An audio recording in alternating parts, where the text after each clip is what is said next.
আমার গাছের সমস্ত আমগুলো তো পেকে গেছে।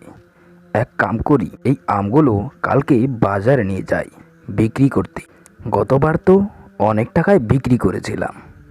যাই, এখন ঘরে ফিরে যাই। সকালে আবার উঠতে হবে, এই গাছের আমগুলো পাড়তে হবে। এই বলে টুনা ঘরে ফিরে যায়, আর কিছুক্ষণের মধ্যে রাত হয়ে যায়। অনেক ঘুম পেয়েছে, এখন শুয়ে পড়ি।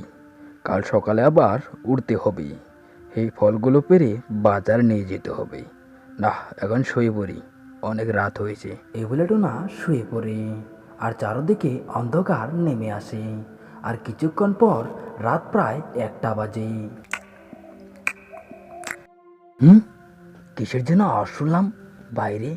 মনে হয় কেউ যেন হাঁটছে, আর অনেক গধুর শব্দ। না না না, এই রাতে আমি বাইরে যাব না, আমার খুবই ভয় করছে। এখন এখানেই থাকবো, এখানে সকালেই দেখা যাবে। এই বলে টুনা তখন শুয়ে পড়ল। আর কিছুক্ষণের মধ্যেই রাতের আধার কেটে দিনের আলোতে একদম ম্লান হয়ে গেল। রাতে খুবই ঘুম হয়েছে। না, অনেক বেলা হয়ে গেছে, সকালে তো ওঠার কথা ছিল। যাই যাই যাই যাই, জলদি জলদি করে সেই আমগুলো পেরে বাজারে নিয়ে যাই, না হলে আবার বাজারের বেলা হয়ে যাবে। এই বলে টুনা ঘুম থেকে ওঠার পর সুধা চলে যায় সেই আম গাছের দিকে। কিন্তু আম গাছের তলায় যাওয়ার পর টুনা একদম আচরিত হয়ে যায়। তার চোখ দুটি কপালের দিকে উঠে যায়, আর লক্ষ্য করে দেখে যে এ কি, এই সমস্ত আমগুলো কোথায় গেল? গাছ তো দেখছি একদম ফাঁকা, আর এই গাছের তলায় এগুলো গর্ত কিসের? মনে হয় কিসের পাড়া। এই বলে টুনা তখন সেই গর্তগুলো ভালোভাবে লক্ষ্য করলো, আর তার বোঝার আর বাকি রইল না যে সেই গর্তটা ছিল একটি দানব পাখির পাড়া। সে রাতে এসে তার সমস্ত গাছের আম একদম সাবার করে ফেলছে। এ কি সর্বনাশ! এখানে তো দানব পাখি এসেছিল, এখন কি করব? এই খবর তো সমস্ত পাখিকে দেওয়া উচিত, না হলে তারাও সাবধানে থাকতে পারবে না। আমার তো খুবই ভয় করছে। যাই যাই যাই, এক্ষুনি আমি সমস্ত পাখিকে জানিয়ে দেই। এই বলে টুনা তখন আর দেরি করলো না। সে প্রথমে চলে গেল সুধা ময়ূর পাখির বাসায়, আর তাকে সমস্ত ঘটনা খুলে বলল। ও, এই ব্যাপার। ঠিক আছে ঠিক আছে, চলো আমি তোমার সঙ্গে যাব। চলো দেখবো সেটা কিসের পাড়া। হ্যাঁ হ্যাঁ, চলো ময়ূর, চলো। তুমি নিজের চোখে দেখবে সেটা একটা দানব পাখির পাড়া, আর আমার সমস্ত আম একদম সাবার করে ফেলছে এক রাতে।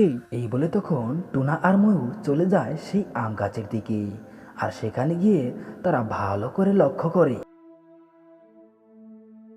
এ কি, এটা তো সত্যি সত্যি সত্যি তো একটা দানব পাখির পাড়া। ওরে বাপ রে বাপ, এর পাও কত বড় বড়। এই বলতে না বলতে কিছুক্ষণের মধ্যে সেই খবরটা সমস্ত জঙ্গল ছড়িয়ে যায়, আর মাঝে মাঝে একজন একজন করে সেই জঙ্গলের পাখিরা সেই আম গাছতলায় আসতে থাকে। হ্যাঁ কি, এটা তো সত্যি সত্যি একটা দানব পাখির পাড়া।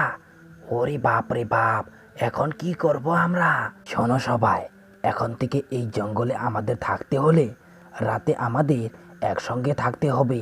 আর সবাই এক কাম করো, যাদের যাদের পাকা ফল আছে তারা সেই সমস্ত ফলগুলো পেড়ে ঘরে রেখে দাও। কিন্তু কার বাড়িতে থাকা যায় রাতে?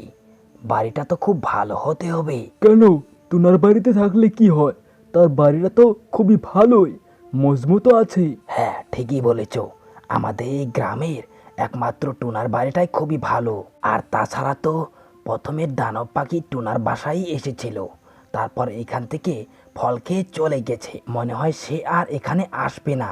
সে জানে এখানে তার খাবার শেষ হয়ে গেছে, এখন অন্যদিকে সে যাবে। হ্যাঁ হ্যাঁ, তাহলে আজ রাতে সেটাই করি।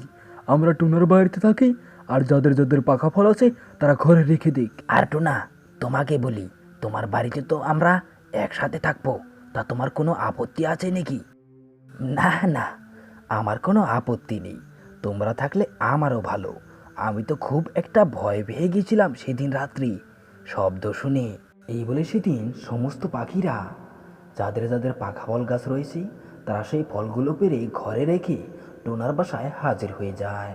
দেখতে দেখতে সেদিন রাত হয়ে যায়, আর রাতের বেলা সমস্ত পাখিরা টোনার বাসায় বসে বসে গল্প করতে থাকে। এটা কেমন পাখি গো, রাতে এসে ফল খেয়ে আবার চলে যায়? এটা দানব পাখি আবার কেমন পাখি? হ্যাঁ হ্যাঁ, আমিও তো সেটা জানি না, আমি প্রথম প্রথম দেখলাম। ময়ূর কাক, তোমরা চুপ করো চুপ করো, কিসের জন্য শব্দ শুনলাম?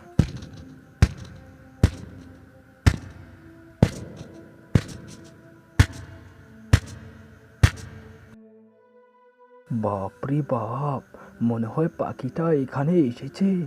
এখন কি করবো কাক? হ্যাঁ কাক, আমার খুব ভয় করছে। এখন কি করব? পাখিটা যদি আমাদের ঘর ফেলে দেয়? কাক আর ময়ূরের মাঝে কথাবার্তা চলার সময় হঠাৎ কিসের যেন একটা আওয়াজ ওঠে। আমি আমি এখান থেকে যাব না। আমাকে তোরা ঠকিয়েছিস। যাদের যাদের পাকা ফল ছিল সমস্ত ফল পেরে ফেলেছিস। আমি কাল দিনেও এখানে থাকবো, সবার মন্ড খাবো। এই কি সর্বনাশ! এখন কি করব? এই দুষ্ট দানব পাখি তো দিনও আসবো বলছে, তার তো মাথা নষ্ট হয়ে গেছে ফল না পেয়ে। তোমরা কোনো চিন্তা করো না, কালকে অল্প বেলা করে বের হবে, তাই বুঝতে পারবে পাখিটা দিনেও আসে নাকি নয়। এই বলে সেদিন তারা গল্পে গল্পে রাত কাটিয়ে দিল, আর রাতের আধার কেটে দিনের আলোয় ফুটে পড়ল। ও, আজ তো ঘুম পাড়ায় হলো না। কি করব? এখন তো বাইরে না বের হলেও ভালো লাগবে না। না না, এখন বের হওয়া যাবে না, কিছুক্ষণ পরে বের হতে হবে, নাহলে দুষ্ট দানব পাখিটা থাকতে পারে। না না না না, আমি থাকতে পারবো না। তোমরা থাকো, আমার মাথায় খুবই দিমাগ আছে, আমি সেই পাখির কাছ থেকে বেঁচে আসতে পারবো। তোমরা থাকো, আমি বার না হলে এখন শান্তি পাবো না। না কাক, তুমি এখন বাইরে যেও না, তোমার বিপদ হতে পারে। হ্যাঁ কাক, তুমি বাইরে যেও না, তোমার বিপদ হতে পারে। কাককে সমস্ত পাখিরা বাইরে যেতে মানা করলো, কিন্তু কাক তখন মানলো না। সে বাইরে গিয়ে চারদিকে লক্ষ্য করে দেখে যে পাখিটা কোথাও নাই। তাই সে চিৎকার করে বলতে লাগলো, হ্যাঁ হ্যাঁ হ্যাঁ হ্যাঁ, তোমরা সবাই ঘরের ভিতরে বসে থাকো, এখানে দানব পাখির কোনো ছিন ছাপ নাই। এই দেখো আমি ডাকছি সেই দানব পাখিকে। কোথায় দানব পাখি? আমি বের হয়েছি, সাহস থাকো তো বের হয়ে আসো। কাক যখন দানব পাখিকে ডাক দিল, তখনই মাটিগুলো হঠাৎ ভূমিকম্পের মতো কাঁপতে লাগলো।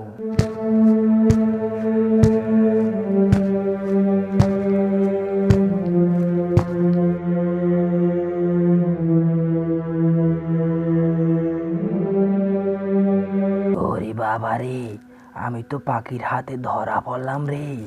এটা কেমন পাখি রে, কত বড়! আমি তো এখন মারা যাব রে।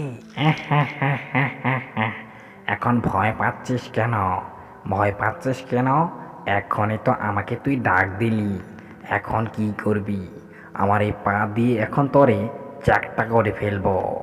দানব পাখিটির এই কথা শুনে কাক চিৎকার করে অন্য পাখিদেরকে ডাকতে লাগলো, বাঁচাও আমাকে, বাঁচাও, কেউ আছো বাঁচাও, দানব পাখিটি আমাকে মেরে ফেললো, বাঁচাও। একই একই, কাকের মনে হয় খুব বিপদ হয়েছে। চলো চলো, আমরা সবাই মিলে তাকে উদ্ধার করি। হ্যাঁ হ্যাঁ হ্যাঁ, তাই চলো, এখন আমাদের এখানে বসে থাকলে কাম হবে না, আমাদের লড়াই করতে হবে। এই বলে তখন সমস্ত পাখিরা একটি করে লাঠি নিয়ে সেই দানব পাখিটার দিকে এগিয়ে যায়, আর কাকের হাতেও একটি লাঠি দেয়, আর এটা দেখে দানব পাখি অনেক ভয় পেয়ে যায়। ওরে বাপ রে বাপ, এরা তো দেখি ভয় পায় না রে, লাঠি নিয়ে এগিয়ে এসেছে। বাপ রে বাপ, এরা তো অনেক কয়জন, আমাকে এখান থেকে যেতে হবে। এই বলে তখন দানব পাখিটা সবার হাতে লাঠি দেখে অনেক ভয় পেয়ে যায়, আর সে সেখান থেকে একদম চিরদিনের জন্য চলে যায়। শোনো আমার বন্ধুরা, তোমাদেরকে আমি অবহেলা করেছিলাম, তোমাদের কথা আমি মানছিলাম না, আমাকে ক্ষমা করে দিও। আজ তোমাদের জন্য আমি নতুন জীবন ফিরে পেলাম। না কাক, তুমি ঠিকই করেছো, আমাদের সবসময় ভয় পাওয়া উচিত নয়, আমাদের শত্রুর সঙ্গে লড়াই করা, জিতে থাকাটা খুবই ভালো। হ্যাঁ কাক, তুমি যদি আজকে সাহস করে না আসতে, তাহলে আমাদের ভয় পেয়ে ঘরের ভিতরে বসে থেকেই মৃত্যু হতো। তাই তুমি ভালো কাজ করেছো, তোমাদের সঙ্গে আমরাও একটু সাহস পেয়েছি। সেদিন থেকে সেই জঙ্গলের পাখিরা আবারও সুখে শান্তিতে নির্ভয়ে দিন কাটাতে থাকে। আর এইখানেতে আমাদের ছোট্ট গল্পটি শেষ হয়ে যায়। তো বন্ধুরা, আমাদের এই গল্পটি যদি ভালো লেগে থাকে তাহলে ভিডিওটিতে একটি লাইক দিও। আর যদি আমাদের চ্যানেল নতুন হয়ে থাকো তাহলে আমাদের চ্যানেলটি সাবস্ক্রাইব করে বেল আইকন বাজিয়ে রাখো।